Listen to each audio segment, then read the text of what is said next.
Welcome to day 3 of the 2024 Youth Sailing World Championships. I'm Jon Emmett and I'm joined here by Li Shu. Hello everyone, I'm Lily Shilija, former Olympian in the Ilka 6 class, and we're looking forward to bring you all the action on the water again today.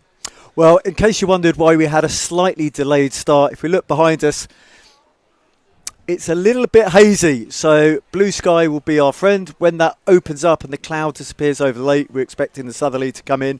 At the moment, in the north of the lake, we do have 3-4 knots, but maybe raceable, maybe not raceable. We're going to be following the kites today, and when we left that venue, the wind was just starting to come in. The reason for this, just a little bit of rain to the north of Lake Garda, which is the largest lake in Italy, and that's just made it a bit humid and taking a little bit longer for that thermal breeze to come through. But we had lots of action yesterday. It was a late day for the Ilkas coming off the water. In fact, they were the first class to go back on the water today. That's the men's and women's single-handed dinghy. But let's check out all the action from yesterday.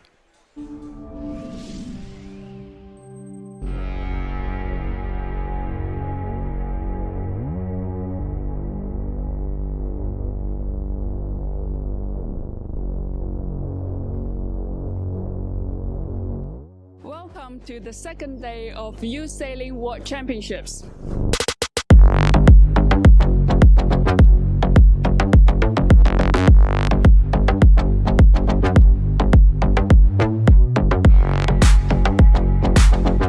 Le vent est un peu faible, un peu irrégulier. C'est assez marrant à jouer, on va dire. Well, but we had a little problems with the boat, but we're still happy with how the performance on the first race, but we could have done less mistakes.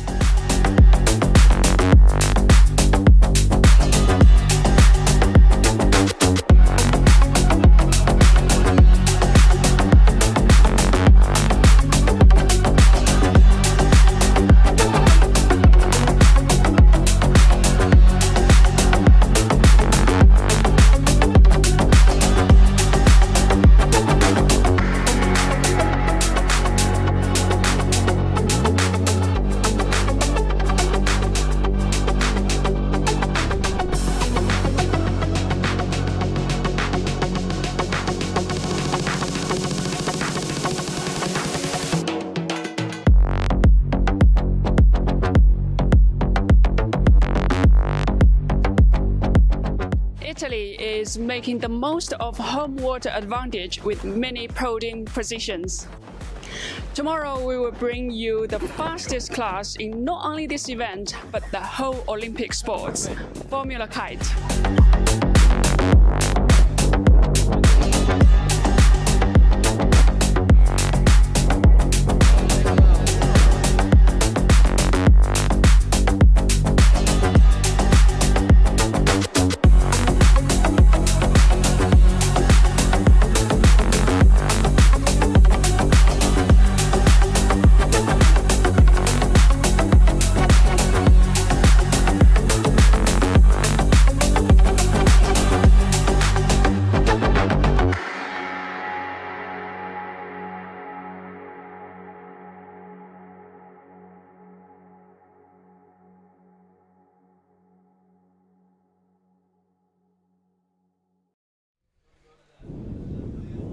And welcome back to Lake Garda. We had a few questions yesterday about the beautiful surroundings, and the average depth is 346 metres here. That's nearly 350 metres, and that's why we have this perfect thermal wind coming nearly every day. We've just been trying to look at the racing from yesterday because the Ilkas, they had a late finish, and it's very different to the kite surfing. So the kite surfing, we need probably 5-6 knots of wind for them to fly. That's why we're currently under postponement. But the Ilkas, it's definitely a very different class. So they're going to be pushing through the water. Every wave, every single metre is going to be counting. So let's catch up with some of the sailors and their thoughts when they came off the water yesterday.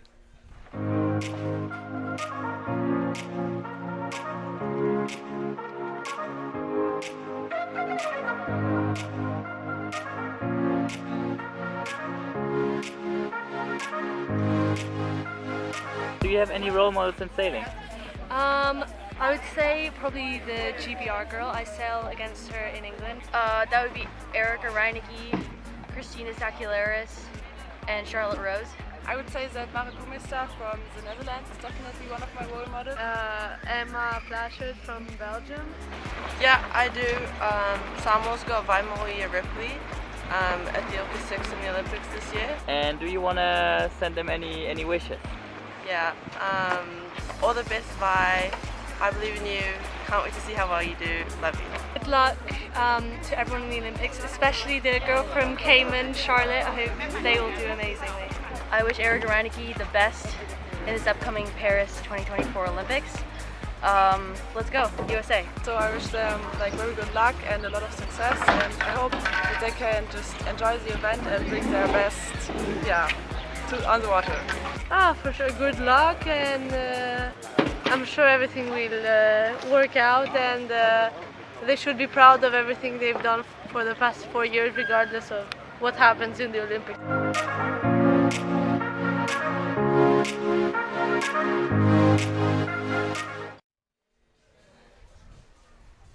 Wow, so really nice to hear from all the young sailors there. And we've said it before, these sailors, we're seeing them now at the Under-19 Championships. We're very likely to see them as full-time sailors at the Olympic Games in, 2028, 2032. Some are even going to be in 2024. And there's actually some sailors who are not here because they're doing their final Olympic preparations. And that home country pride, that's really nice to see. Today we started off with the normal routine and a little boat park walk around, but it was quite hard to find wind or sailors. Hi, I'm Jon Emmett and I'm here at stunning Lake Garda, but there's just one thing missing: the wind. So it's really nice, warm, sunny day, but unfortunately we had a little bit of rain to the north of the lake, higher humidity, bit of cloud cover, and it's just taken that bit longer for the aura to fill in. Indeed, for the Ilka sailors, they're going to have quite a long sail to their race course. I'm here looking for some kite sailors because as soon as it's foiling conditions, they're going to be up and about. But at the moment, I can't find any sailors either. Well, the locals tell me it's never normally like this, but this is what we hear at every major regatta. But I finally managed to track down some sailors, and I'm going to go and interrupt their game of chess. Hi, I'm Jon Emmett. I'm here doing the live commentary, and we'd love to have a little chat without upsetting your game. Yeah. Can you tell us who you are? My name's Ollie Evans, and I kite fall for British Youth Sailing. And is this your first time here, Lake Garda, or you've been here before? No, this is my first time, and it's pretty sick. Yeah. And tell us what you like most about the Youth Worlds, because it's a very special event, isn't it? You're the sole representative in your event. I like how it's really special, and how loads of people from the past have gone to this event, and being able to travel to really cool locations around the world is pretty sick with other people from your country. And just looking over our shoulder, unfortunately we can still see our reflections in the water. How many knots of breeze do you think before you can be sent racing? 5 knots you can need, and it's 0 now, so yeah, it'd be good if it picks up a bit. Well, famous last words. I'm sweating here not through nervousness, but because of the heat. I think next 60 minutes you're going to be off, so lots of luck for today. Any words for the folks at home? I hope you enjoy watching it, and there'll probably be some big crashes, so yeah, it should be good. So the sun's out, and I finally managed to find some sailors. Oh crikey, hang on. Right, so obviously you're here at Lake Garda. Can you introduce yourself? Hello everyone, my name is Jia Tian from China, and now I'm sailing for Formula Kite. And can you just tell us a little bit about the venue? Is this the first time you've been here? Yeah, this is my first time here in Lake Garda, but the plays are fantastic. It's perfect condition for Formula Kite racing taking here, so love it so much. We've had a few races so far. How's it been going for you? Just normal for me. Not good, not bad. I'm currently in rank 4, so I'm doing great. Just, I need more training to beat the people in front of me, so yeah.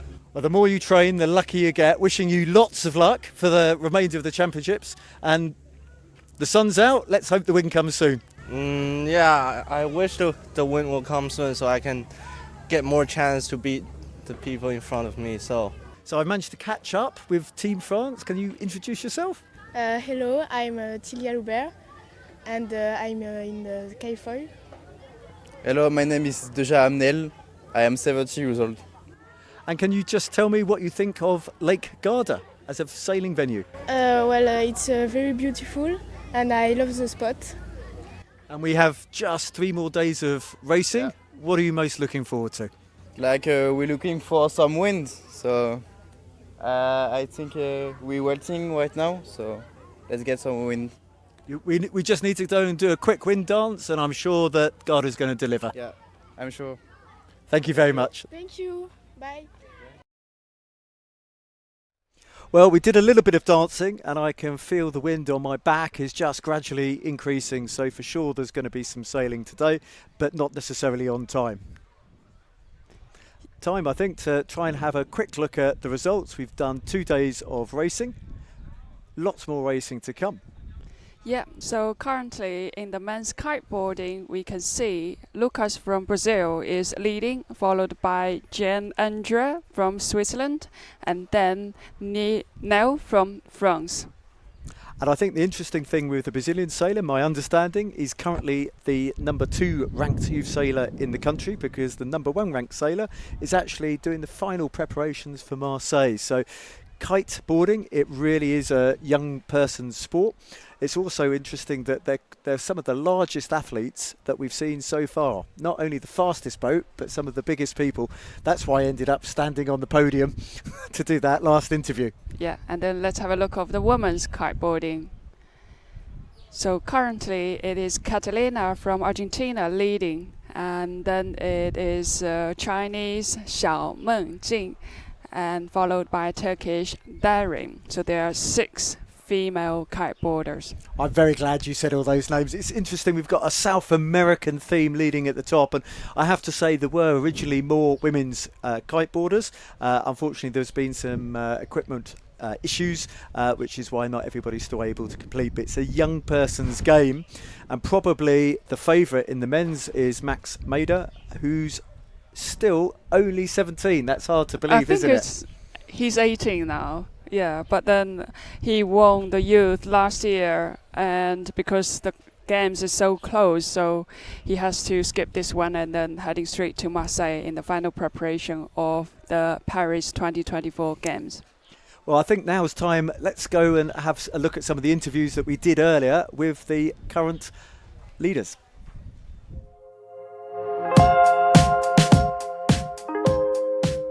Hello, my name is Lucas Fonseca. I am a sailor from Brazil, from the class Formula Kite. I'm here on Garda on the U-Forts, and it's been a really nice event and really happy to be sailing here. Yeah, it's been a tight race with Jon from Switzerland. He's a good rider. We are battling for the first place, and it's been a good sailing. You know, it's better like this than when it's too easy. So it's really good to be battling with him. My first day was a good day. I won 3 races of 4 and got a second. Yesterday I didn't have such a good day, but I still managed to won 2 races, 1 second and 1 fourth race, and 1 fourth on one of the races that I had a problem. So it's been quite a good result for me, and today let's try to be more consistent. I think my goal is to win the event. This is my goal. I'm happy leading the event and doing good results, but let's see how it finishes. And super happy to be sailing here on Garda. That's a really beautiful place. I'm Catalina Turienzo from Argentina. I came to Garda for the Youth World Sailing Championships in Formula Kite. This event, it's going really good for me. I'm super happy about my performance. I think it's being really consistent and solid, so I'm super happy about it. I love this place. Garda is beautiful for sailing, and the wind is super, so I'm looking forward for the week and to finish strong. This event is super good for training for me for the Olympics. The level is high and it's the last event before Olympics, so it's great to have regatta training. I really like the wind condition and the water. It's amazing that it's sweet water, so you don't wash anything. It's everything clean all the time, and the wind is perfect, light wind, flat water. It's amazing for the foil. Yeah, it's certainly nice to be sailing here in fresh water and fantastic conditions for the kite surfers when that wind actually arrives. Have you ever had a go at something like this, Lily? Yeah, never tried kiteboarding, so it would be interesting to know and a little bit more about this sport, this class. So it's going to be the first time that kite surfing's been at the Olympics. I think what's going to happen after 24, they're going to just reduce for both the men and women's the kite size, because it really is a big person's game at the moment, and it's just the fastest sport. So I'm really looking forward to trying to do the commentary here, but currently there's no racing going on, so let's have a quick explainer telling us all about the class. Men's and women's kite is a brand new event that will be making waves at the Paris Olympics. Singapore's Max Mader and Daniela Moroz of the USA tell us all about what will be the fastest sport at the Summer Games. The Formula Kite class is a new class in Olympic sailing where you are propelled by a kite, which is your sail in the air, and a board with a hydrofoil attached to it. It's fast-paced racing, it's really intense, it's super exciting to watch, and it's actually the fastest summer Olympic sport, so it's a really great addition to the games. In the Formula Kite class, the women and the men are riding the same exact gear. Depending on the wind speed, you'll use a 23-meter square kite for light winds, a 15-meter square kite for moderate winds, and an 11-meter square kite for the strongest of winds. And then the last piece is the hydrofoil, and that's what allows us to fly above the surface of the water. Often around the course, we'll be doing 3 times the wind speed. The main strength of Formula Kite athletes is their legs. We do 4 races a day, each around 12 minutes long, which take a toll on your body when you have to basically squat for 48 minutes a day. Not only are you pushing super hard physically, but you're also playing a chess game in your head against your competitors, so there's also a big strategic game happening at the same time. At the Olympic Games, there'll be 20 riders from 20 different nations competing in the Formula Kite class. After qualifying, half of them will be eliminated. Then on the final day, it's the medal series, and the top 10 get seeded, and it's all about winning races and continuing on into the next round. Then 4 of the best riders fight for the medals. It really makes for intense, tight, and exciting racing in the final. Marseille is a really cool venue. We can have a really light wind sea breeze, or we can have the famous super strong 25-knot Mistral. So as a competitor, you have to be good in all of those different conditions. For medal contenders, my personal picks would be Axel Mazella from France, Tony Vodisek from Slovenia, and I myself as well. The French are going to be really strong on their home waters, and then the Brits also have a really strong squad, so it's going to be tight between the French and the Brits and me, so let's go.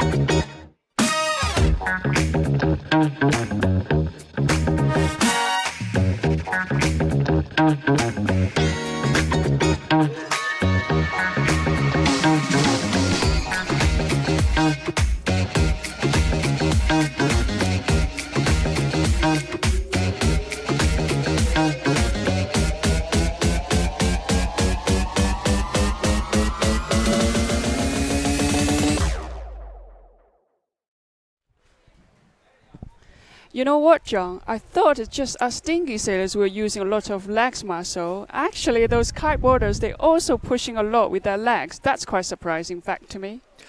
I mean, for me, looking at Max, if you go on YouTube, and he's been, considering his age, he's been successful for many, many years. But a few years ago, he looked very, very different. And I think, you know, that muscle, it's huge. I mean, I don't know, it's one of the few things that you can look at sailors and sort of play guess the body weight, but he's got to be over 90 kilos of muscle now. And I was always tempted to ask him, if I have the opportunity to do an interview, you know, is that he hits a squat rack, or is just kite surfing every single day? Is that enough? And I think if they do bring the the kite size down a little bit, it's still going to reward big, strong guys and girls. And I said, Max, you know, we need to double check, but he's definitely a young man. He could definitely be here, and he's definitely favourite. And lovely to hear from Della. So she was actually in the class before it was a Olympic. And I think it's 6 world titles she had. So the competition is obviously getting greater and greater and greater. She also won 4 times Rolex Female Sailor of the Year in the US. Wow, so that's amazing. And you know, I think that when a class becomes Olympic class, and we saw that with the Ilka 6 and so on, it just makes the competition get tighter and tighter and tighter. And especially the format for kite surfing, we can talk about that later.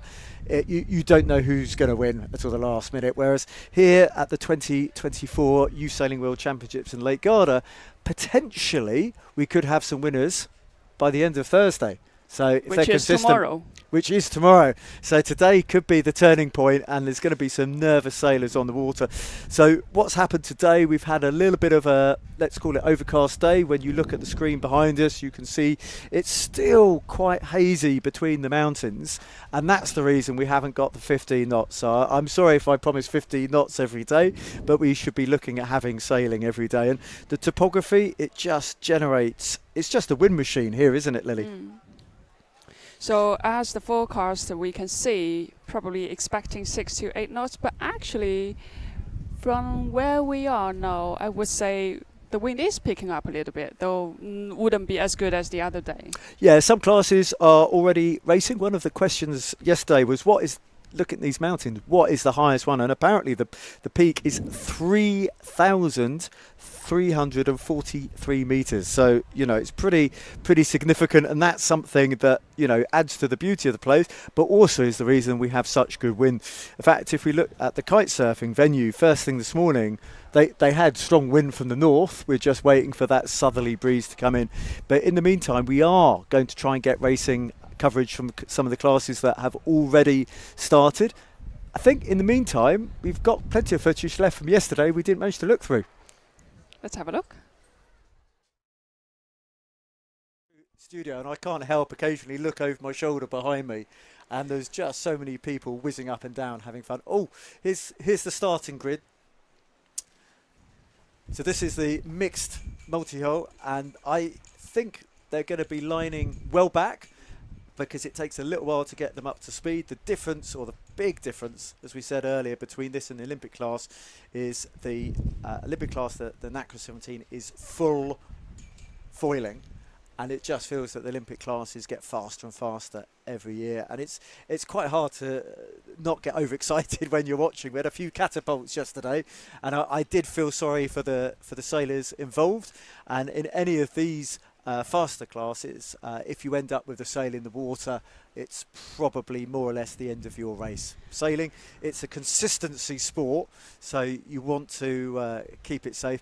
Looks like the whole fleet is lining up, looking to keep away from that pin end. If you can't make the pin end today, it will be very, very dangerous. So as we can see, yeah, all the boats are on the pre-start side, and on windward of the race committee boat, will most of them choose to start by the windward end? Well, because it's so right-hand side favored, of course.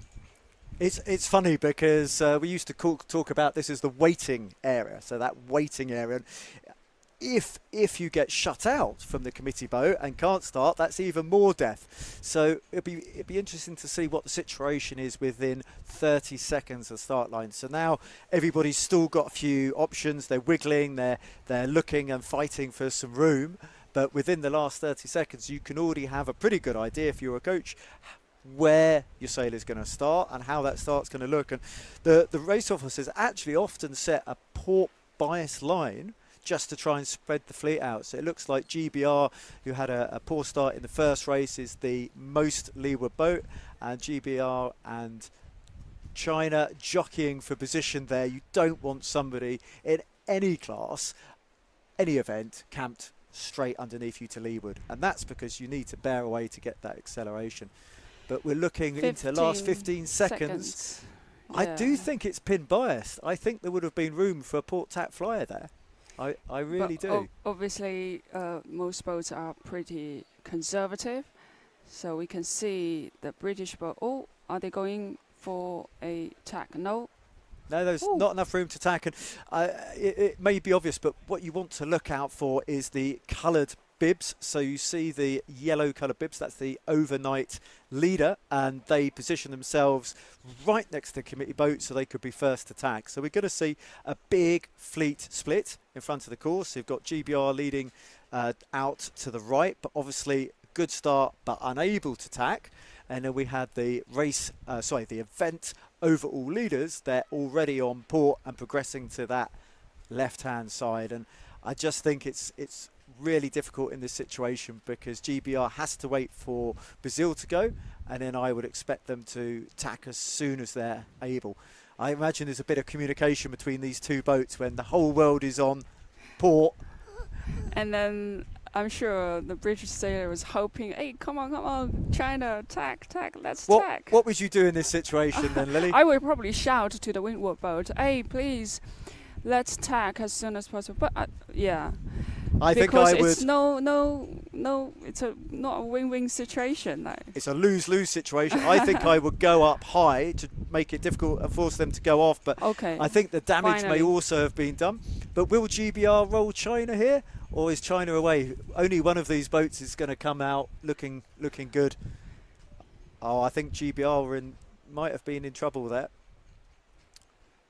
Wow, that's a huge difference. Huge difference between left and right. Already, what's that going to be? Over 100 metres gap between France, Italy and the UK, their GBR. And I think, judging from yesterday, it's going to be a French-Italian battle, isn't it? Yeah. I think it is quite tricky to make the decision where you want to go to the right, but then it's so favoured on the port end side. I'm surprised to see that Italy has already tacked off. I mean, with France being the most right boat now, I believe, it's really about controlling that separation with your rivals. Maybe because we can't see the windward mark. They're already on the ley line. So this is race 5. It's this second race on day 2.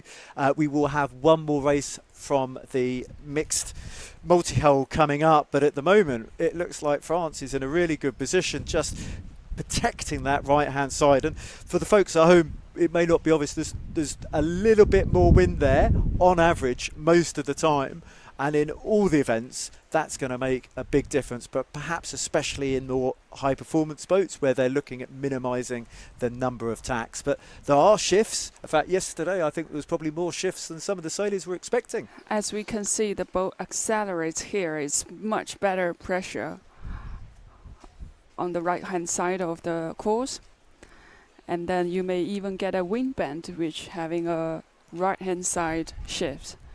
So when you're looking at the ley line, this is one of the most important decisions, that windward mark approach, and we can see that they're now in H1 mode. They're all flying one hull and twin trapeze, and that just means there's so much less resistance. I mean, it's amazing. We've only been racing a few minutes. How much separation is there? Yeah, from the graph on the left, it's still saying China and GBR are closer to the mark. They are in the leading position, but we won't know until they cross each other with the other boats. Well, I'm looking at it now, and I think those right-hand boats are probably on the ley line. Oh, they are? Yeah. Yeah. The first boat is already rounded the windward mark. Oh, no, that's a... No, I think that's a windsurfer who's got stuck on the course and is probably feeling very scared. But it's always hard to judge the ley lines, and that's just one of the real skills in sailing. We saw when we looked at the single-handed disciplines, they were doing far more tacks just to not end up overstanding that ley line. So what we're doing here is trying to keep it simple, and the Italian just got a nice clear lane. And when you're looking at that separation, whatever class of boat you sail, it's easier to sail fast when you're on your own. As we can see, home favourite from Italy, the current leading pair, and Italy has some domination in the multi-hull, right? In the last Olympic Games. Oh, it's amazing. Yeah, the Italian pair not only win won the games in Tokyo, but also they are 4-time world champion. It's a shame for the Italians in a way that you can't have more than one person at the Olympic event, because their whole squad is performing. So if you look at something like 100 meters, you could have 3 Americans lining up in the finals, whereas sailing, it's one spot per country, and probably particularly in Europe, that spot's really hard to come by. Yeah. So it looks like Can there's you just spot the one windward more mark? port tack. Yeah. So my rule of thumb as a coach is if you're not sure, going a little bit further. Because for those boats, it's so difficult to accelerate after tacking. So it is probably more valuable, more useful to go a little bit further from the ley line, whereas for the single-handed dinghy, it's much quicker to do a double tack. Also, when they put the bow down and sail a lower course, they do go significantly faster. And that's one of the things we'll see when we look at the double-handed classes, which is the 420, that when they have the symmetrical spinnaker, they have different modes. So they could be going low and soaking or going high for speed. Whereas these guys, they're going to have a very optimum angle, which they want to sail if they can keep clean air from the other boats around them. But when we look at the Italian, they look like they're struggling now, both side and board. This loss of distance for any sort of manoeuvre is absolutely huge.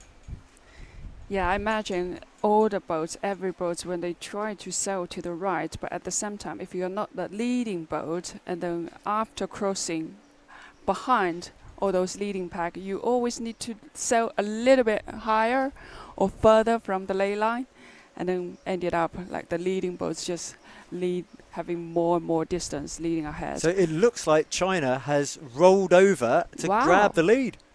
So actually that start, that was okay. They managed to get back in there after that surprised start. Actually the right hand side isn't that favoured. Well, it's always a combination between starting with the favoured end of the line, and the angle that you're sailing to the next mark. So they obviously managed to get to the right quick enough, and we saw that with the IQ foils, that even though the pin end was often favoured, the fastest angle to mark was very important. So this split is, again, a little bit surprising. You would have thought the jibe set is more likely, but if we look at the water, we can actually see there's quite good pressure all around the course, and that separation, that's a high risk but high reward strategy. China now driving. Yeah, I wonder China didn't do a jibe set as the previous race. Is also related to the upwind, as the upwind is great indication, meaning the left. Yes, in terms of pressure, if there's more pressure on the right going upwind, then you're looking at more pressure on the right going downwind, which is obviously the left as you look downwind. But I think maybe they felt that they could get more into the right if they just delayed the jibe. It looks a very comfortable cross, and you could see from the crew position, so everybody's right at the back of the bus, it's plenty of pressure. So actually China is now looking upwind, the most right-hand boat, and have opened up a fairly sizable lead. But who knows, when they next jibe, that'll be the telltale. Yeah. The other issue I would have in my mind is they want to set up for the leeward mark rounding. Yeah, I just give a little bit background for this Chinese pair. I'm so happy to see them leading this race, and they are from my hometown, Shanghai. Shanghai? Yeah, and then they are club sailors. They are not like my grown-up path, which is full-time sailor and then state funding. But for them, it is because they like sailing, enjoy sailing, and their parents, like the Western world, their parents paying everything. They go to the Shanghai Yacht Club and training every weekend, and they're in their holidays, and I'm so happy to see them competing in those top international level events. Well, so far they're doing all the right things. I just have to say a little shout out to those wingers who are in the course. We talked about wing foiling earlier as a very good way to get into foiling, but probably best not to be on the mixed multi-hull course. It's probably a scary time for them. I would run away. But the change now, I think China's dropped back into second, but let's see what happens with the cross. And the rate of closure here, obviously joining the right of way boat, but the rate of closure here, it's pretty quick. Let's see if they I can think get there's enough separation. Ooh. So stealing those boats in downwind is when you get more pressure, you can sail lower, meaning the course is more economic. Whereas when you are in a low, then you ended up having to head up a little more, meaning you are sailing longer distance overall. So Absolutely. pressure is king.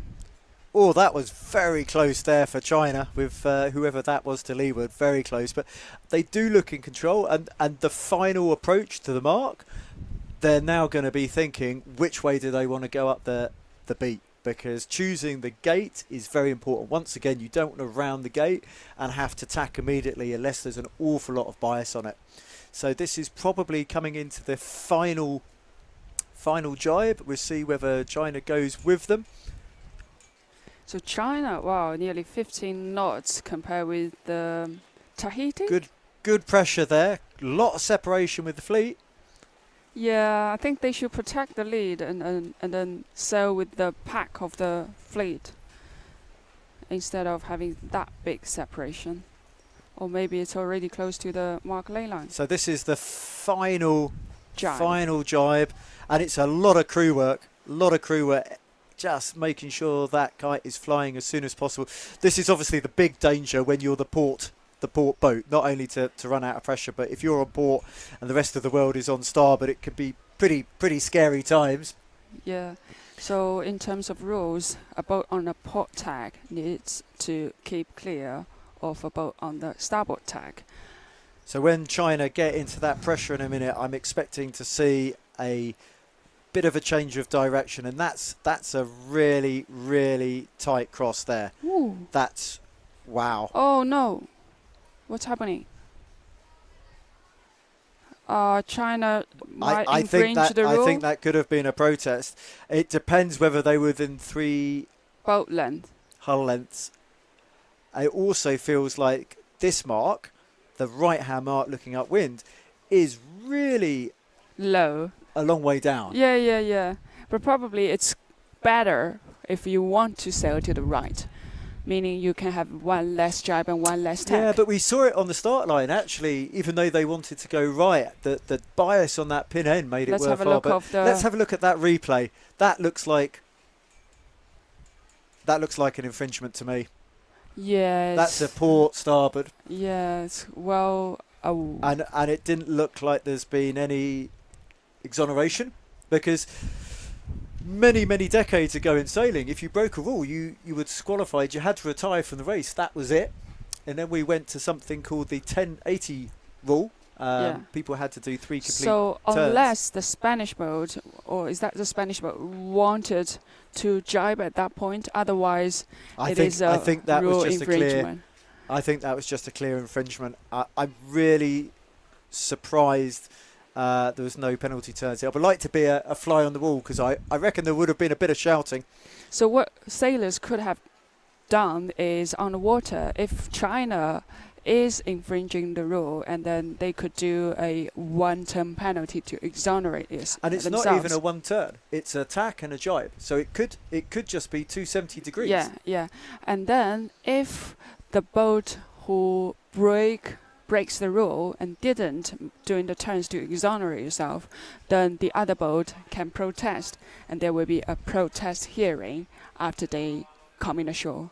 I don't understand why they wouldn't take the penalty and just realise that they probably dropped to 6th place, because if that goes to protest, I mean... It's quite costly, isn't it? That's a definite disqualification. Yeah, the disqualification meaning the number of boats plus 1 point. Also, you want to have lots of friends in the fleet, because you're going to be racing against these people for a long time, and you don't want to be known as the person who comes in as a cowboy. Because remember, we have Rule 14 to protect the boats. We don't want boat damage. Yeah, so even if you are on the right-of-way boat, say you are the starboard or you are the leeward boat, you still want to avoid collision in order to follow the Rule 14. Well, maybe this is a useful lesson for them. Yeah, I think for the Chinese pair, they don't really get that many opportunity to race aboard, and then in China, they don't have any events at all. There's no events? No events for the mixed multi. So they can only do in training, or maybe the club will set up some course for them to do racing, but really there's no proper events in China for this class yet. So my top tip to anyone from emerging nations or this situation is just you will learn so much from coming and doing high-level international competition, because that high-level international competition just brings up your level, whereas if you sail with lower-level sailors, it's harder to improve. And I think that's why the top sailing countries have these guys who dominate abroad, and then they come back and they help build up their home country. But it looks like China's very much on the left again, and it'll be interesting to see how this works out. Yeah, like speaking of the emerging nation program, we want to make our sport sailing more inclusive, having more countries joining in. And then back into the very first youth sailing world championship, that was in 1971. We only have 16 nations participate, and then the record now is 78 back a few years ago, and the event was held in Malaysia, Langkawi. Wow, and we have, I think it's 70 nations here. Here as well, yeah. And what's really nice is at the Olympic Games, I think we had 8 emerging nations countries qualified for Tokyo, and Marseille, I think it's 25. Wow, that's a big increase. That's a really big increase, because once your country's been to Olympics, you just have that excitement back home, and hopefully, you know, there's more people watching sailors, supporting their home country when it comes on TV. But this has been a surprisingly even race route, and you see the Italians have gradually moved through the fleet, and I think this will be an important race for them, because it's not about winning the race, it's about being consistent. And if they have a few boats between themselves and France, well, that makes it more comfortable going into the final few days. Yeah. So John, you've sailed Tornado, which is also a multi-hull. How does that trapezing feeling like compare with sailing single-handed dinghy? Well, I used to crew the Tornado. I can tell you it's an awful lot of work. The first time I went to pull the main sheet in, I actually just went to the back of the boat and the main sheet stayed where it was. So I had to learn to use my legs a little bit. But these boats are much more modern. I mean, the Tornado is a fantastically designed boat, but it wasn't originally designed for a spinnaker, and it definitely wasn't originally designed for twin trapeze. So downwind on venues like Garda, where it's really windy, really short chop, that was pretty hard work. And I just think the lead boat is trying to pinch up to get to up, and that's often not a good plan. But I don't think they can tack in front of Italy. I think Italy's in control, although maybe Italy's not on the ley line either. But looking at this, they're going to tack and then duck the Italy boat. This is where we say calling the ley lines. It's really important. Is Italy on the ley line? Yes. I think they're going to make it. Just a little crouch in, a little luff. So close. And that's probably why they're the event leaders. Now, crikey, a little bit of submarine there, and that's going to make the jibe hoist hard. Yeah. When racing, it's all about making less mistakes and let your rival make mistakes, and so that you can keep catching up. And the problem they have now is that the rest of the fleet is close behind them. But there's just this is the kill zone. So what we often have in NACRA racing, the NACRA 17, is we have 2 marks. So you have a spreader mark, so people aren't rounding a mark going upwind, and also immediately jibing to go downwind. So you don't have those boats on starboard upwind meeting boats on port going downwind, because that, we affectionately call that the kill zone. But it does look like Italy's back going well now. I think it might be a jibing battle. Yeah, as we can see, John also explained earlier, the Italian pair wearing yellow jersey. Many sports having yellow jersey, right? Meaning they're the leading pair so far after yesterday's racing. I think Italy's actually going for the role. I think they're trying to climb up. They want to keep that side. Oh no, I spoke too soon. Off they go. Here's the jibe. Interesting to see if the leader matches the jibe. Yes, there they go. And it's a real skill set. Since it is the last downwind leg, it makes sense to cover your opponent because that's the Italy boat is the only boat matters to the Tahiti boat. I think tactically they're that far in front now that they're definitely going to finish first or second, these two boats, unless something very unexpected happens. And there's enough of a gap there, but I think they're both sailing a little bit high. I think Italy's coming. The thing is, will they be able to jibe and cross, or will they be leading back in? Quite often we say about the dirty air. So if it's in upwind, probably the boat to leeward is having some bad air. But that's not the case for the downwind, especially when they're sailing that fast and the apparent wind all changes, isn't it? Well, here, I mean, if you look at the America's Cup wind, when they're going downwind, it's still the dirty air is still going behind them. But this is a close battle, and if we look at the big picture, I think the Italians want every single point, or I should say they want to have the fewest points. Oh, I remember, like when I was sailing, coaches always tell me, every single point counts. Every meter counts. Well, probably not for okay, like because sometimes when you sail and then you think, oh, this doesn't matter for 1 point or so, but in the end you will be surprised. Well, Italy going for the roll again. Italy going for the roll.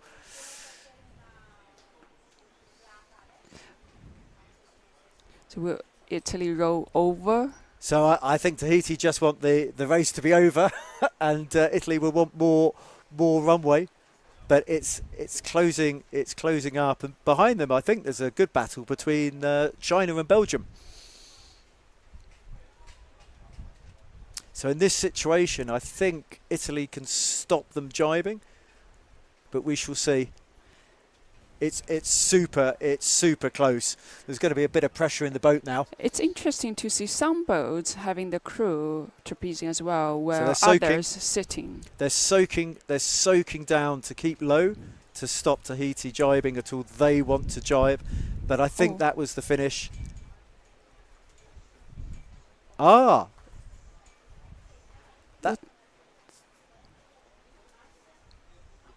That was a quite biased finish line. I thought that was going to be a photo finish.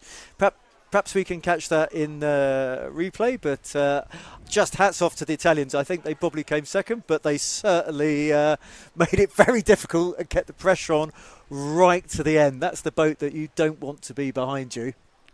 But second is still consistent score. Well, I think right, they will have gained a few points now on France as we head into the final race.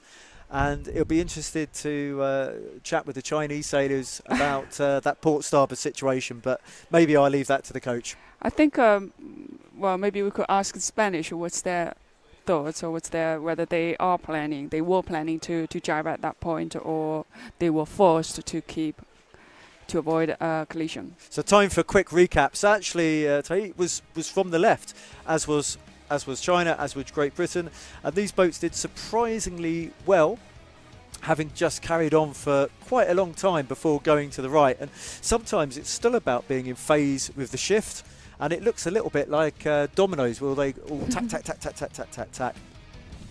Yeah.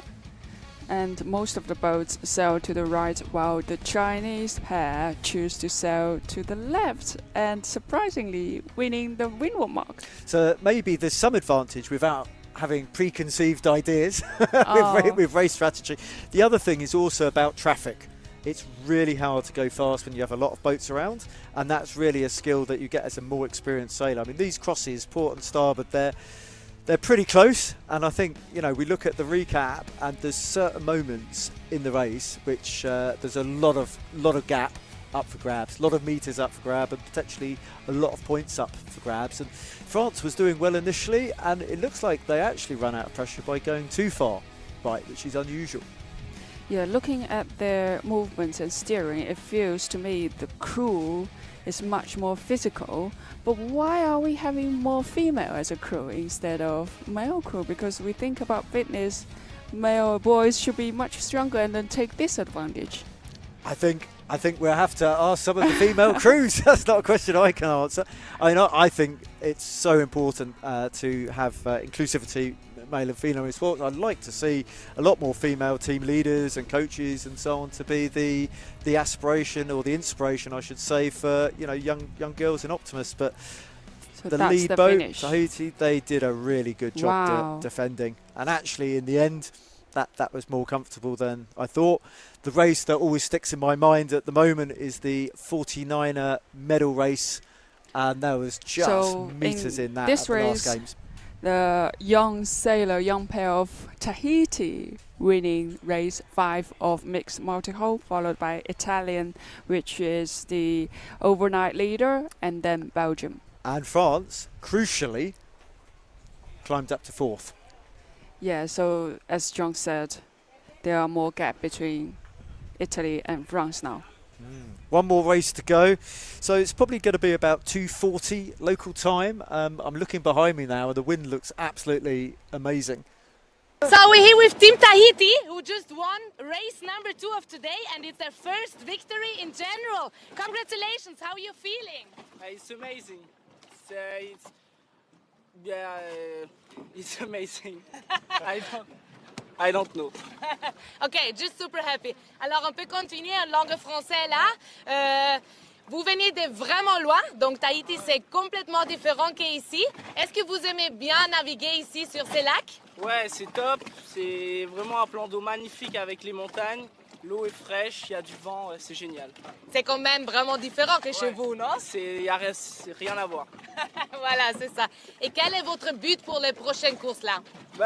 De faire toutes les manches dans le top 3 pour remonter dans le classement, parce qu'hier on a eu pas mal de difficultés.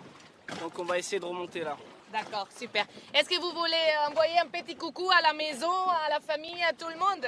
Je sais pas s'ils regardent, hein, mais coucou. Super, bonne chance, courage. Merci beaucoup. Merci, ciao.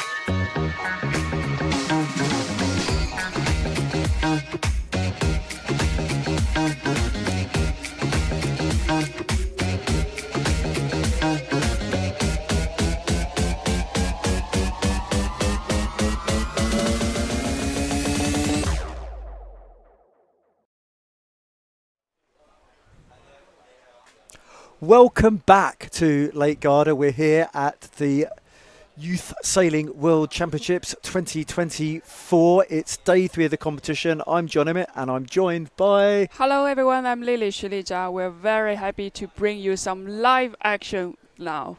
So it's been a difficult day for sailors, race officials and commentators. All in all, the situation at the moment is the thermal breeze has arrived at the north of the lake. So we have racing for the male and mixed double-handed dinghy. We have racing for the male and female single-handed dinghy, but the rest of the classes are postponed. In fact, you may be able to hear a little bit of excitement in the background. We're here in the IQ Foyle Boat Park and all the sailors are here waiting under postponement and pretty keen to get out and racing. The cunning plan today was to be with the kites. At the moment, the kite course is not going to be raceable for a little while, so we're here live at the bottom mark with the male and mixed double-handed dinghy, the 420, and you can see, wow, it's super close. So here we have a boat from Hungary who missed the mark. I just can't imagine how. So okay, let's go back, have a quick recap, see what's happened so far. Jon Emmett's top tip from a coaching perspective: these conditions, pressure is going to be absolutely king, because in marginal trapezing, just 2 or 3. Oh, kiss the camera. Big thumbs up. So nice. What was that? Portugal. Good for Portugal, looking relaxed. And the situation now is a marginal trapezing conditions, so the crew need to keep their weight as far forward as possible. Remember, because it's inland water, the water's completely flat, and just by keeping the helm inboard, we've got the possibility to get the crew very high wiring, bit of weight on the mast, and just keep the boat moving. Boat handling, bit of Elvis Presley, lots of rock and roll, not to lose speed through the turns, and getting those ley lines right. Wow, that's important. Situation at the moment, the overall leaders and the race leaders are the Italian duo. But what would you say, Lily? It's bow to stern coming in here. Yeah. So with this windward mark, it's quite crowded, and then we have, I think, 26 boats in this male and mixed double-handed dinghy, and then we are now sailing the downwind. And it's really close. That windward mark, we didn't quite see it, but you've definitely got a danger zone coming in on port in the 3 hull lengths. You've got to complete your tack and make sure that somebody else within that zone doesn't have to head up above a close haul course. Now, that's a close haul course, which is the fastest way to sail upwind, not a proper course. So if they've overstood and they're reaching, maybe they have to head up to a close haul course. But light winds, all the boats get stuck together, and the style of racing is very different to the mixed multi-hull, or indeed the skiff classes where they're sailing big angles downwind. Today, I think it's a combination of being in a soak mode, so they're trying to go as low as they possibly can, but also keeping the speed up. So where Italy is, there's a lot of dirty wind there, but they're still holding a good position in the live race. And you'll see that the fleet will try and separate just to try and get a bit of space to sail fast. So where Brazil are, they're actually making it very hard for the boats behind them, because they've got that lane and they're going to be first into that new breeze, but it will be patchy. So we would say today is a head out the boat day. What do we mean by that, Lily? So we need to look ahead in upwind and then look over your shoulder in downwind. And I quite like to see those helm put the tiller at the back, so that helps the rudder movement more stable instead of being swinging around by the chops. Similar to us. We would call that the frying pan grip. I don't know. I don't think athletes fry food anymore any days, but that frying pan grip. And at the moment, the idea is just to keep the steering to absolute minimum and the boat trim all done with the crew. So you can't see from the overhead shots, but for the close-ups, just light on the feet like a cat, moving forward, back, in, out to keep that boat just perfectly balanced. So good crews worth their weight in gold in these conditions, and you're just trying to match the sails to take as much power as you can without them stalling, without them dragging. So the beauty of a boat like the 420, we can adjust the mast so we can get the appropriate mast bend and the appropriate leech twist. In the Ilkas, which we looked at yesterday, we only have a kicker, so it's not possible to change the rake of the mast in any way. It's kicker on, kicker off. And that's a very hard skill set in the strong wind, isn't it, Lily? Yeah, like looking at those crew work as gentle as possible, as minimum as possible. And then it's very different from the last 2 days. But that's also the beauty of sailing. In order to be an all-round sailor, we need to be good and fast in all kinds of wind conditions. I think I know the answer to this, but what's your favourite condition? My favourite condition is light wind. And then I like those very gentle movements, and then just racing is decided by your observation, your decision, instead of involving lots of fitness. So later on I need to improve a lot, spend a lot of time in the gym, improve my fitness, and then so that I can have fast speed in medium and strong wind as well. So just watching the sailors approach the windward mark. This is the 420 dinghy, which is the little sister to the 470 dinghy, which is a mixed Olympic class. And I guess it's quite conceivable some of the teams we see racing here together may progress straight to the Olympic classes in the same team. Yeah. So mixed 470 mixed double-handed dinghy is also the first time bringing into the game. So let's have a look of the results so far. It is the Italian leading, followed by France and then Slovenia in the third position. But it really looks very close from fifth all the way down to 10th, doesn't it? So anything can happen on a light air day.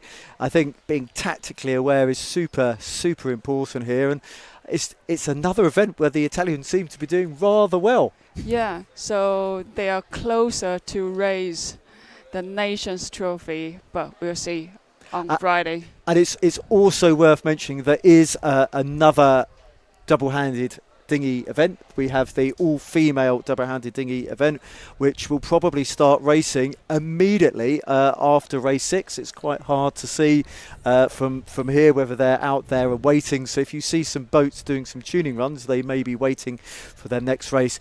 Here we have a very interesting coaching situation. I say interesting because it's unusual. All the coaches are on a big barge, so we might see if we can get away for them later. I think they're probably mainly looking at the racing on the live streaming. Yeah, I think it is quite difficult for the coaches to see clearly what's happening on the race course, but those 420 coaches, they must be happy though that they can see more on the live stream. And I think one of the things we have now, the drone footage, you get a huge advantage in seeing the overall perspective. When you're down on the ground in a rib, you can only see what's close to you. And actually at the last Olympic Games, I was watching the medal race and I actually found it easier to motor off and look at the big screen than to try and look at the race live from the coach's box. But at the moment it all looks very close. It looks like the wind has gone a little bit right, and that makes it hard for Brazil at the moment. It means the USA will be gaining.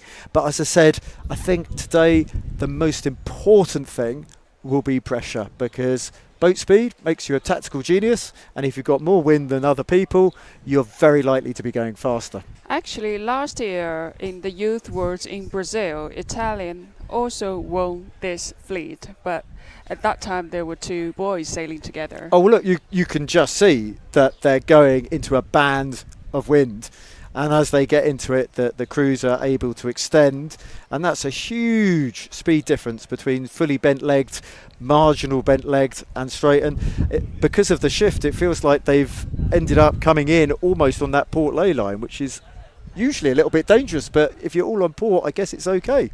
Yeah, looking at the crews, they are standing by the boat and then constantly adjusting their weight in and out very sensitively in order to the difference, the slim difference in the wind. So with that, everybody approaching the mark on port, then it's very, very likely that they're going to all go downwind on starboard and no jibe sets, which we saw quite a lot of with the mixed multi-hull. But going back to earlier, because there's no coaches and ribs, it means sailors are racing or sailing to their race areas, I should say. For the Ilkas, for the single-handed dinghies, that's a really long sail. That's more than 60 minutes to get there in these light winds. Yeah. So this is the final downwind of race 6, and so it is the second race of the day, and then very soon we will see the double-handed dinghy female fleet kick their day. And what's really interesting now as we're looking behind the fleet is just that positioning to try and get clean wind, because of course you want to sail as low as possible, but keeping your wind clean becomes incredibly important. The problem is being on starboard, if someone soaks underneath you, then you can't jibe. So it's a game of chess. And I think what people would need to do is just be super focused all the way to the finishing line, because if the wind drops or increases, there's big place changes still happening. And it's nervous time for the lead boat, isn't it? Because the wind will fill in from behind. Yeah, I'm trying to work out what's the communication like on those double-handed dinghy, because for us single-hander, it's quite different. And then since I started to sail a little bit more, wow, This pair's won a World Championships before. I reckon their communication is pretty good. In fact, actually, I think you go through levels of communication. So when you first start, you need to actively talk. And comms, it's really important to have keywords and be very, very clear so there's no misunderstanding. If you sailed with each other for years, maybe you don't need to say because the other person knows how you're going to react. So one of the very best 49er teams years ago was Ika and Sabi, and their top skill was you could never tell when they were going to tackle jibe. There's no tells. They just went, just like a single-handed, what was then called a laser, now called an Ilka. So this team, they've got a World Championships in the belt before, and I think that confidence will really breed confidence. And on the left of screen, where you see the speed, that doesn't tell the full story because that doesn't show how deep they're managing to get. So USA is comfortable here that if they needed to jibe, they can jibe. And the Swiss boat, I think, is going up high to make sure they have a lane from the boats behind. And one of the things you'll find is that the crew's work is all now flying the kite, 100% focus on the speed, and it's now the helm who's the person who's looking around,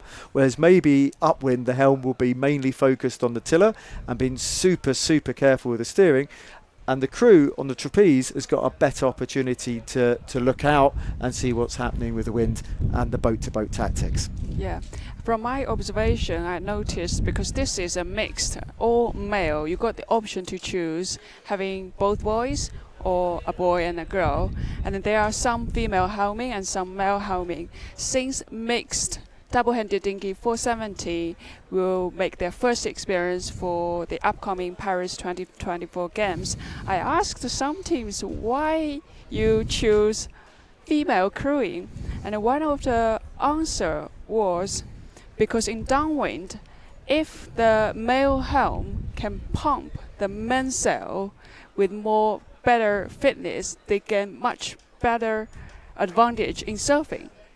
Does that satisfy you? Maybe. I also think some people just have a particular skill set or like a particular role within the boat.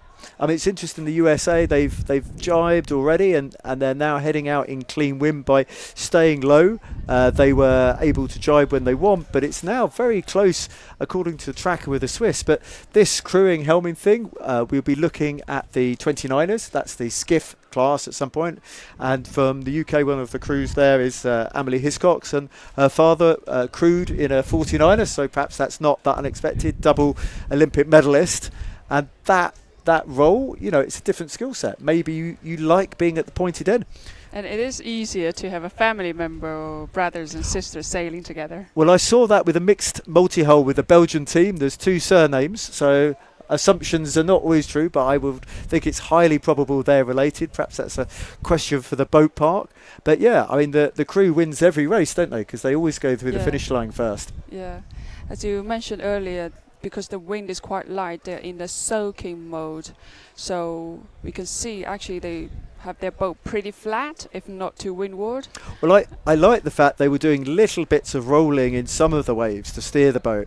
Because if you look right at picture, you have Brazil and Portugal almost in a fight.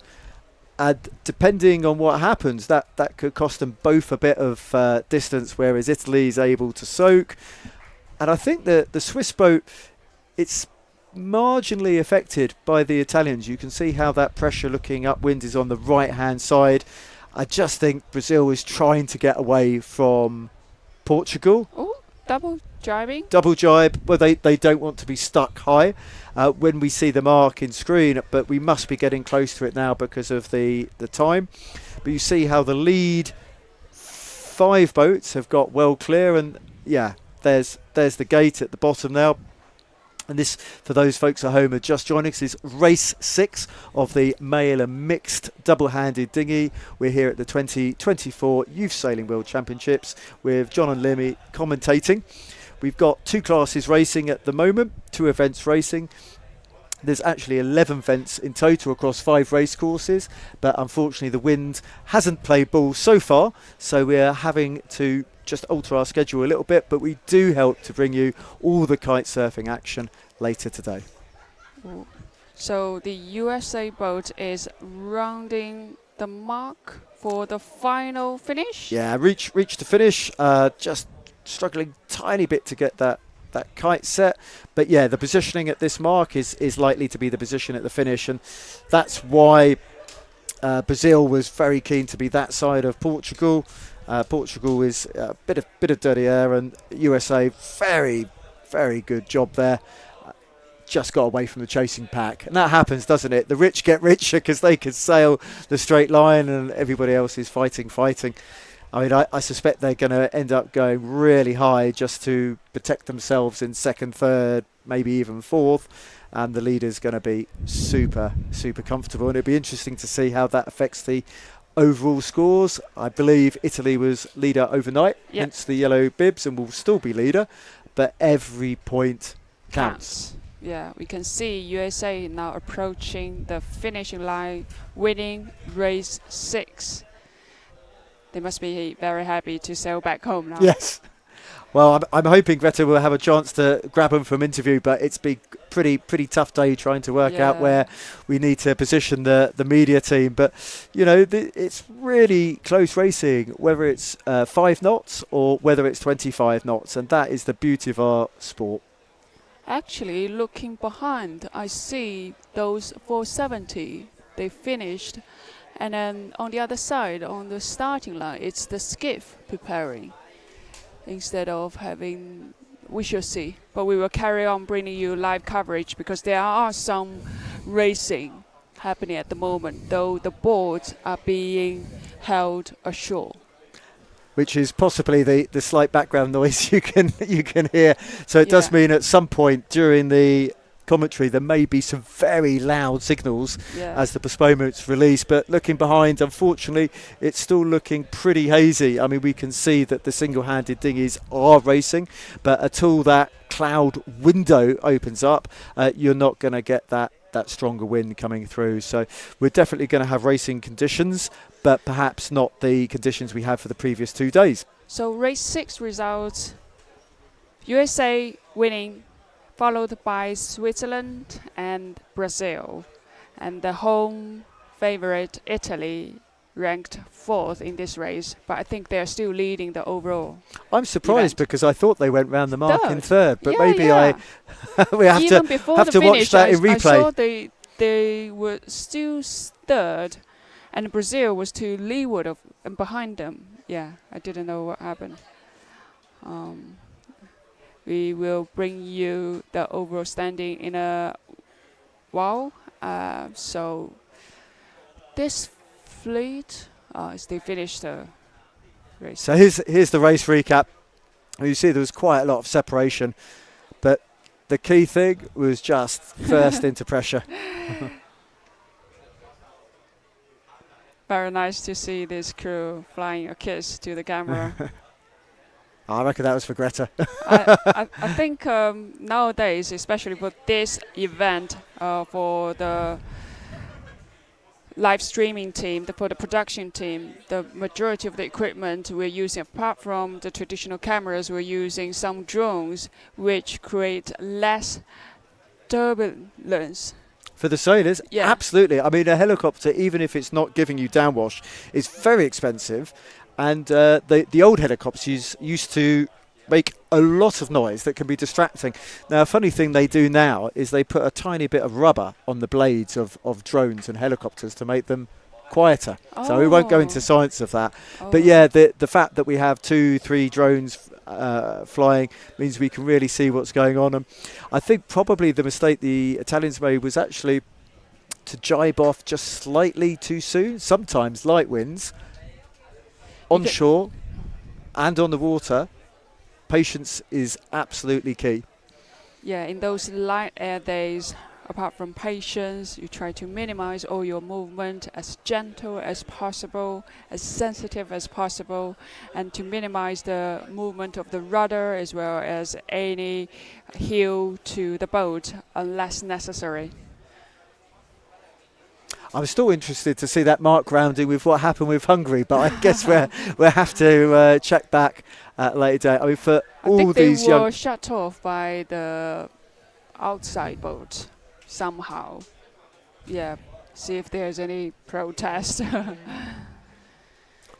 So we can see at this point, everyone's approaching on port tack, meaning the left-hand side of the course is probably more favored. So here, what the big thing coming into Windward mark was just the boats that got into the pressure first, and absolutely lovely mark rounding by USA, and just diving down and getting the kite up, because it could be really hard when you're doing that sort of turn, even though you're the right-of-way boat on starboard. If you get in a mess with a port attacker, doesn't matter whether you're right or wrong, you're still in a mess. So with just a little bit more leading gap, making USA's life so much easier, so they can sail in a clean land, sail their own race, sail their own best VMG, whereas those 3 boats behind the USA need to do a little bit of tactics. And I'm going to be very interested to see what happened with Brazil and Italy.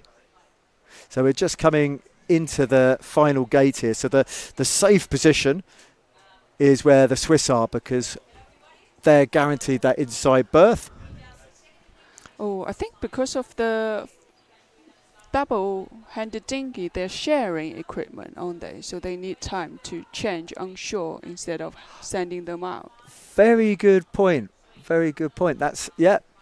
So we're so grateful to our sponsors for helping with the equipment. This event wouldn't be possible without it. And I think for me the big one is that, you know, the Garda tourist board, because we're very happy to show the beautiful surroundings.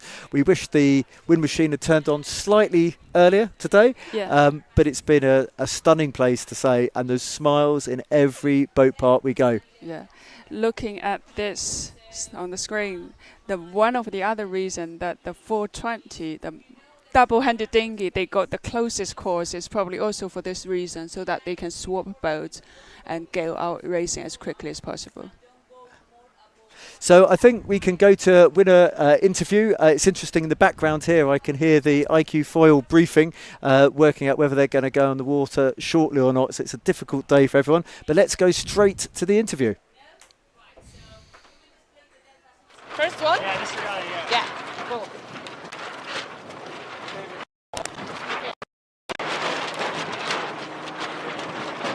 All right, so we're here with the Team United States. Well done. You just... Fang ihn nochmal an. Hörst du das? Aber geht das? Okay, it's not live, so we can record it, so no problem. All right. I'm really sorry. I don't know what happened there. I also got slightly distracted by the fact that we've got the IQ foil sailors are all now running downstairs to get their equipment. So I'm not sure whether they've had a change of course area or not. But the timing is quite tight here, because they've only got a certain amount of time from the flags changing to get to the race course. And it does feel quite tight, I think, especially for the single-handed dinghies. But we can head over now to the skiff classes, which is the 29er. And I can't remember whether it's the male or female racing at the moment. It's been a day of changing. But the difference, or one of the biggest difference between these two classes, is this is asymmetric. So you're going to see them sailing bigger angles downwind. I don't think they will be trying to soak, and therefore you've got another element of tactics, a bit like upwind, where they will split across the course. So we're going to be tuning in to the skiff class, and it looks like the wind is now filling over most of the race courses, and here we are. So at the moment, France is leading in the fleet. So downwind, they're all trapezing. It looks like their race course area is having much better wind. Well, top left of screen, there's a nice big dark patch, but it does feel like the wind isn't even across the race course. And you could just see them sailing huge angles. In fact, this must be the first downwind, because they're all together. But that double jibe, they did a superb job there, because these boat handling manoeuvres, they're not easy, and the choice for the gate will be very much trying to get into that pressure. So you can see how it's not even across the course, and you can see when the skiffs get into the pressure, they suddenly go much lower downwind or much higher upwind, and the rate of closure, it's it's still pretty fast, isn't it? I would say it's very even on both gate marks. We'll be interested So to see which. there's a starboard Dutch boat coming in now, and this is a quick manoeuvre, just trying to make sure you can exit with clean wind. And as a coach, leeward mark roundings, it's one of the drills we will do again and again and again, because if you need to carry on an attack for a long time, a good mark rounding here makes a world of difference. So you practice high mode, low mode, and you've got to feel sorry for Argentina, who obviously had a slight kite problem there.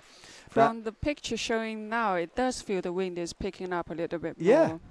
Let's have a look. Have we got blue sky? No, not yet, but the wind is definitely packed up. And, you know, these boats, compared to the big sister, the 49er, are quite underpowered.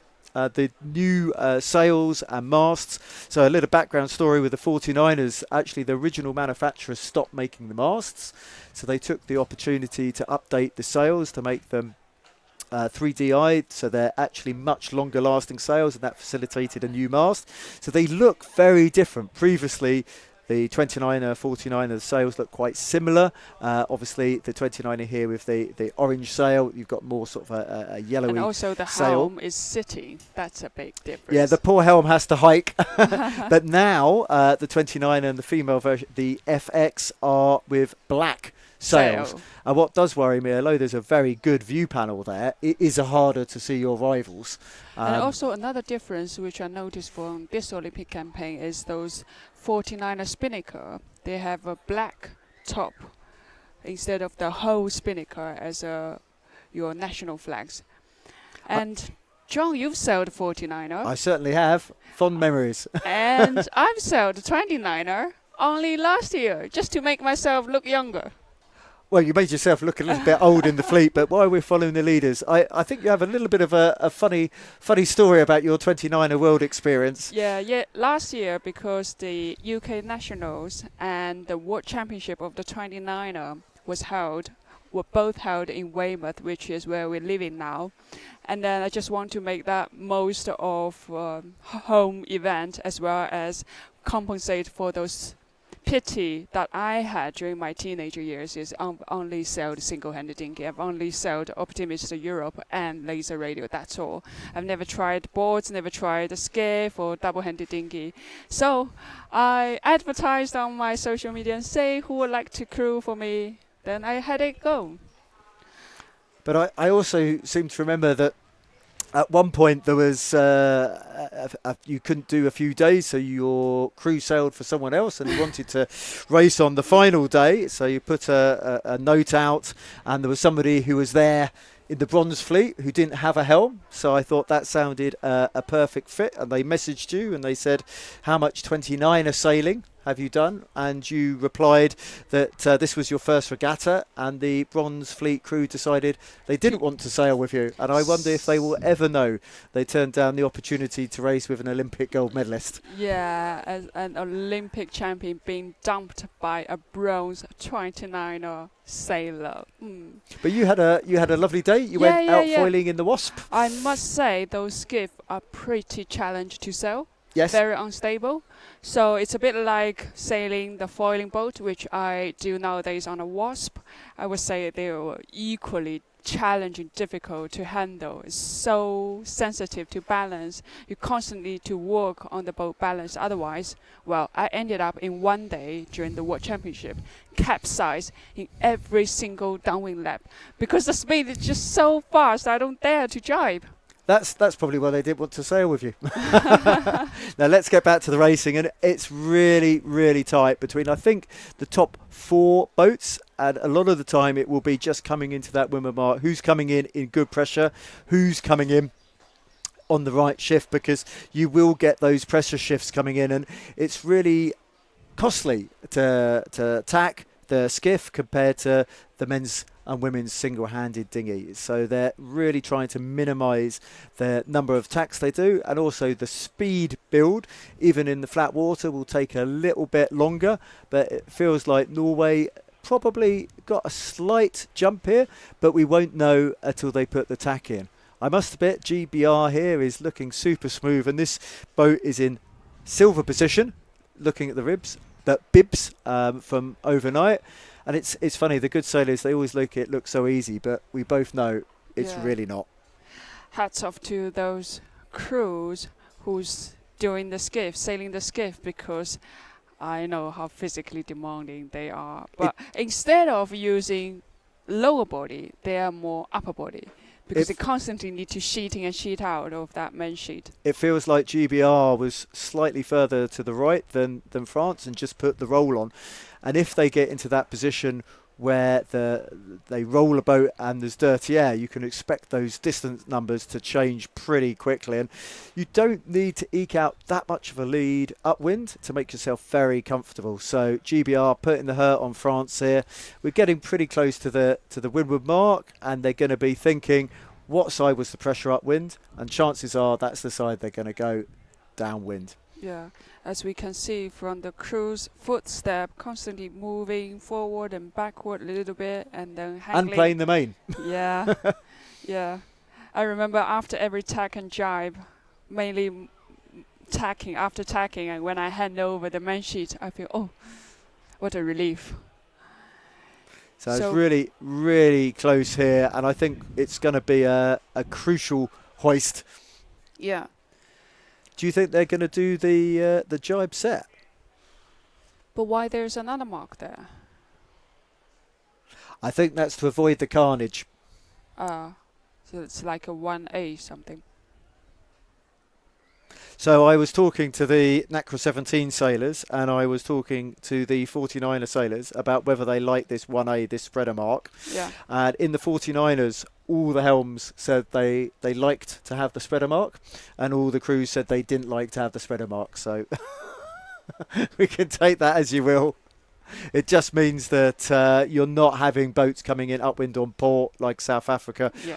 On exactly the same run as, you know, boats coming downwind on starboard like Norway. But I'm surprised there's room to attack in there. It feels the wind has possibly gone very slightly to the right and the fleet's a little bit overstood. Or maybe they did that just to be safe. Remember, if you put the bow down, the skiffs will go a little bit faster. If you have to do a double tack, it's really, really costly.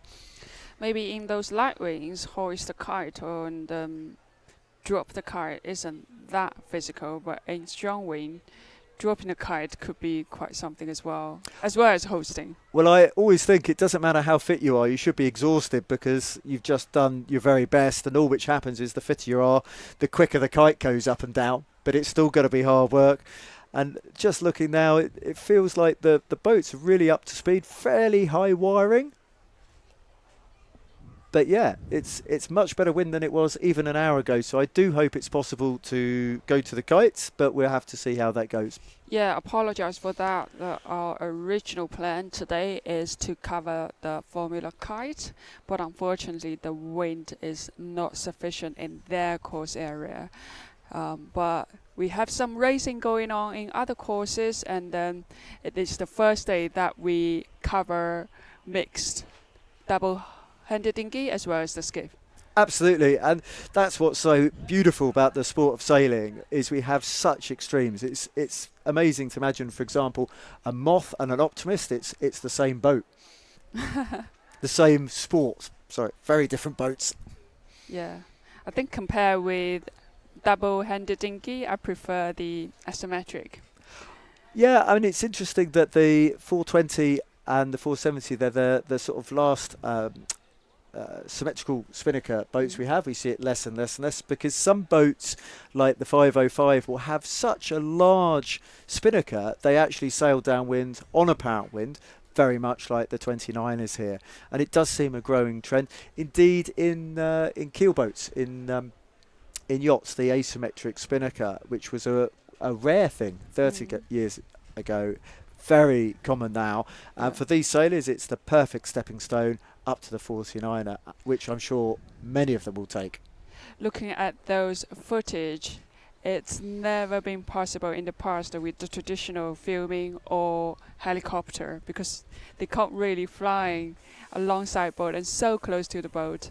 So it's great to take advantage of the current technology, and thanks for the whole production team. I can even see the crew's feet work. You know, you think everything is looking very smooth. Because at the moment the wind is still pretty light, so in order to let the crew using the trapeze hanging out, so most of the helm will be sitting in the middle of the boat. And just trying to keep low so that they know, the lead boat know that they can jibe whenever they want. And this will be the difference between the top teams and the more mid-fleet teams, is just that crew position. As a helm, it is harder to steer in this position. Yeah. So the helm is constantly looking back for the pressure, because for downwind we do need to look over the shoulders to search for the pressure and then jibe accordingly to sail towards it. So for those people just joining us, welcome to the 2024 Youth Sailing World Championships here in Lake Garda. It's a beautiful place to sail. Lily and I are having so much fun commentating, and we would love for you to give us a like if you're enjoying the YouTube content, and also share it with your friends, and comments welcome. Yeah, so if you can have a little bit more pressure, then you'll be able to sail a bit lower in order to make your VMG even more efficient. But here, probably because of the washers from the judges' boat or the camera boat, they have to alter the course a little bit. Yeah, knowing how to deal with waves, even if it's from a rib, it's pretty important skill, and these guys just look dialed in. It's over 100-meter distance, so they're not going to be worried. And you can see that there's a lot of fine adjustments. So if you're a long way away, everything looks smooth. As soon as we're getting close, we can see the footwork from the crew and the trimming from the helm. So the faster the boat goes, the more you're pulling the boom into the centre line, and that's very different. So just stand by for the folks at home. We're here in the IQ Foil Boat Park. I think in not too long they're going to be releasing the fleet, so you may hear a very loud sound signal as Delta tells them to launch. Yeah, it will be a long day today, since local time 4:30, and they are about to launch. Those boards are about to launch. It'll be a late day, a late day for them. It's men's, women's single hand had a pretty late day yesterday. That was the finish. Yeah.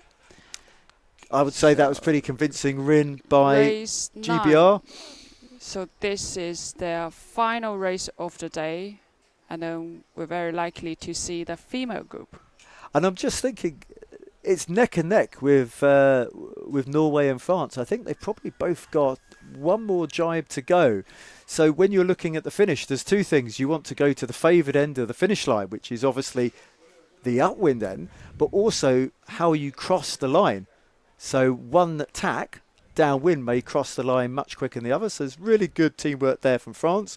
You actually see, just like a running race, sometimes at the crucial moment, they will put the nose down and go dead downwind just to put the pole across the line that split second earlier. So really good race to watch. Medal race from Tokyo 2020, or should I say Tokyo 2021? I don't know.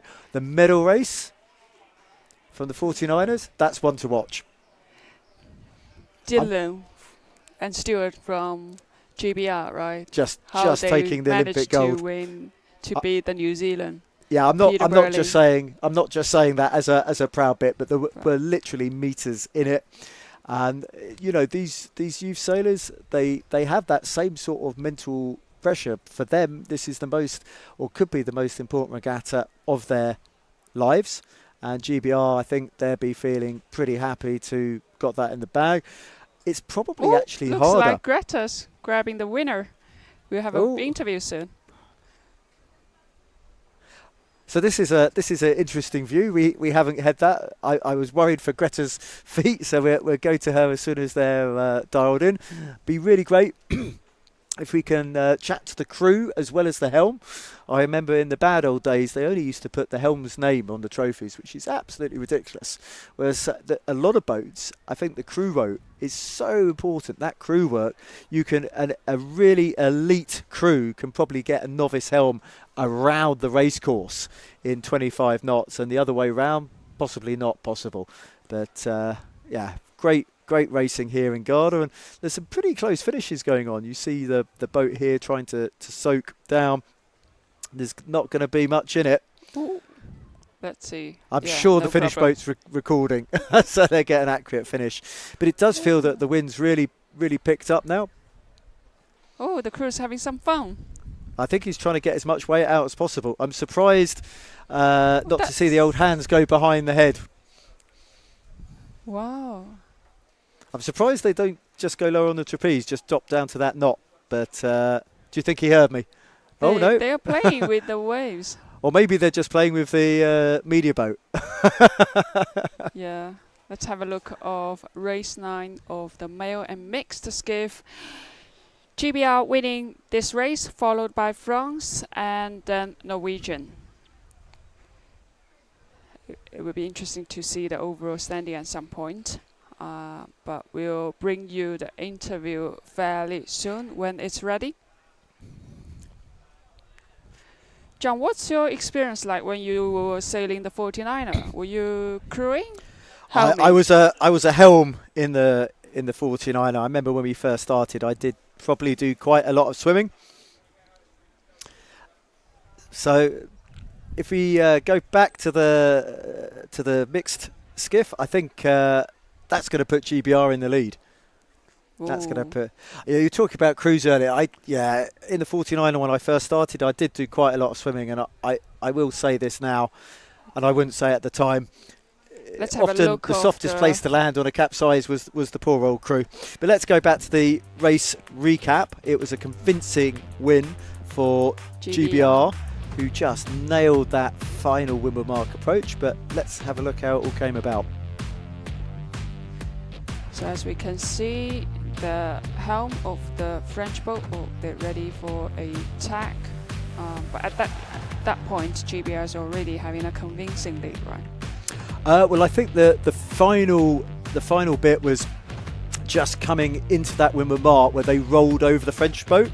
So on paper, in this position, they were probably showing as an equal distance. A little bit more pressure on the right, and they came out and they put the hurt on the French. So they really got the wind coming off their leach straight onto their rivals, and just extending, I forget, 7-8 metres maybe was enough by the time they went downwind to make it comfortable. And from there, I think textbook sailing to open up a lead, probably over 100 metres. And they made the boat handling look very slick, and practice makes permanent. That's many, many hours in the boat to get it looking quite like that.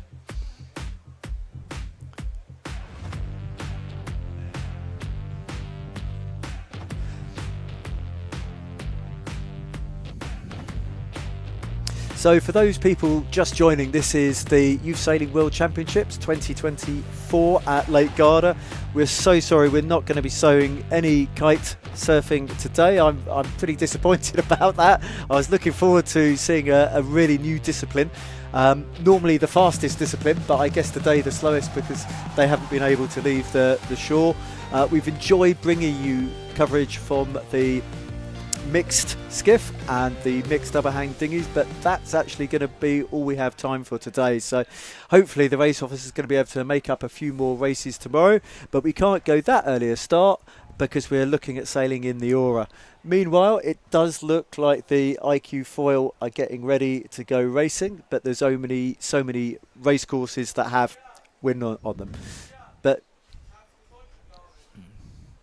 so I think, Lily, everybody talks about the weather. Everybody complains about the weather. Nobody does anything about it. But that's something every single sailor needs to deal with the nature. But that's also the reason why we love sailing, because there are so many uncertainties that we need to deal with. And then that's also true for everyday life. Absolutely. And I think, people who are successful in the field of sailing, wow, they can go on to many other things, but we really want to keep them in sailing. And one of the things which is so nice for me, just walking around the boat park, I can see a huge number of the people I coached now coaching other people, and I think for some of them it's a bit of a shock to think they went to the Youth Worlds 10 years ago. Also, I saw those who I raced against in the past, like Alison Young from GBR and another Spanish girl, to name a few. They all come back and give something back to the young generation to bring up the future hopefuls. they know what a wonderful event it is. You know, it's a very special event. It's only once a year, and we've had a great time here so far. I think the points are still looking really close.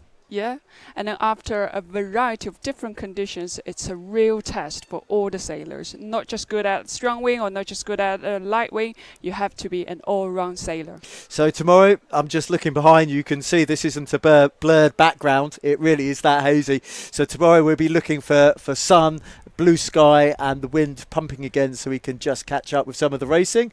But you know, it's been a hot day, and I think hopefully the land will have dried out from that little bit of rain, and the thermal engine will be back again. And we look forward to seeing you tomorrow. We still have a quick recap from today's racing day. Yeah.